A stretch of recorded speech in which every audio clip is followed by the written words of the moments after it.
आज आपण बनवत आहोत दोडक्याचा खीस. तर दोडक्याची अशी ह्याच्याने ना त्या शिरा काढून घ्यायच्या. ते झालं की खिसणीच्या साह्याने खिसून घ्यायचं, पाण्यात भिजत ठेवायचं, पिळून घ्यायचं, असं पाण्यातनं काढायचं, धुवून स्वच्छ काढायचं. आणि लसूण, मिरची आणि जिरं दळून घ्यायचं. 7-8 मिरच्या, थोड्याशा 5-6 लसणाच्या पाकळ्या, मिरची, जिरं दळून घ्यायचं. ते तेलात फोडणीला टाकायचं, ते भाजायचं. त्यामध्ये हळद टाकायची,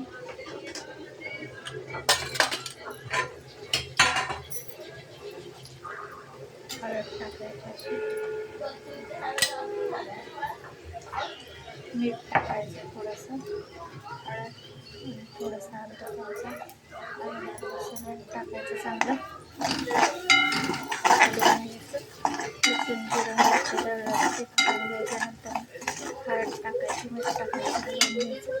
आणि हे खीस धुवून पिळून घेतलं पाण्यात टाकून खीस टाकायचा दोडक्याचा. दोडक्याचं कालवण पण बनवू शकतो. चण्याची डाळ वगैरे भिजत घालायची आणि चिरून बारीक बारीक दोडक्याचं कालवण बी करू शकतो. आणि भरून पण दोडका करू शकतो, वांगे भरून करतो तसं पण कालवण करू शकतो. आणि हे असं दोडक्याचा खीस पण करू शकतो. तर हे चांगलं वेलची होऊन द्यायचं, चांगलं परतून घ्यायचं आणि पाण्याचा शितडा देऊन शिजत ठेवायचं. जास्त पाणी टाकायचंच नाही, त्याला पाणी सुटतं, त्यामुळे पाणी टाकायचंच नाही जास्त. झाकण ठेवून मुरून द्यायचं जरा 5 मिनटं. शिजलं किंवा भाकरीसोबत, चपातीसोबत आपण खाऊ शकतो दोडक्याचा खीस. त्याला जास्त काय लागत नाही, फक्त लसूण, मिरची, जिरा त्याचं वाटण टाकायचं. तर अशा प्रकारे दोडका बनवून घ्यायचा.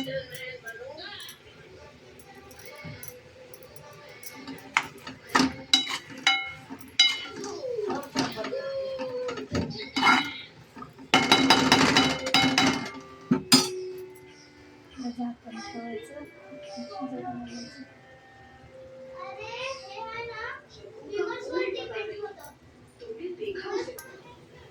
असं झाकण शिजत घालायचं. तर बघा असं पाणी सुटतं, तर खाली लागू नये म्हणून त्याला 1-2 वेळा असं हलवून घ्यायचं.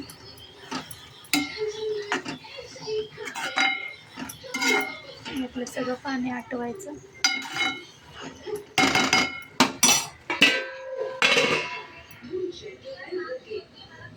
पाणी आटलं की मग शिजलं.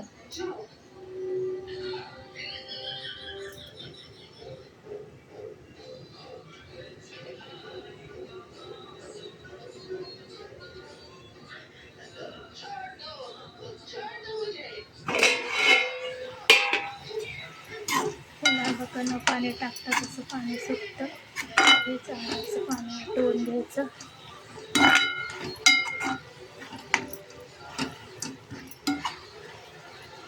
ते पाणी आटत आले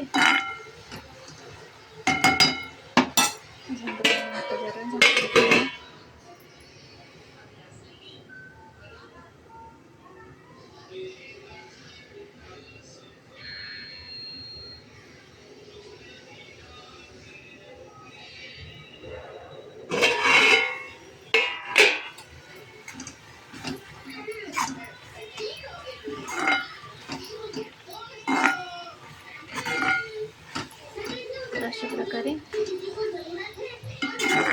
बनवायचा दोडक्याचा खीस. आपला दोडक्याचा खीस तयार आहे. चपाती वगैरे भाकरी वगैरे खाऊ शकतो आपण.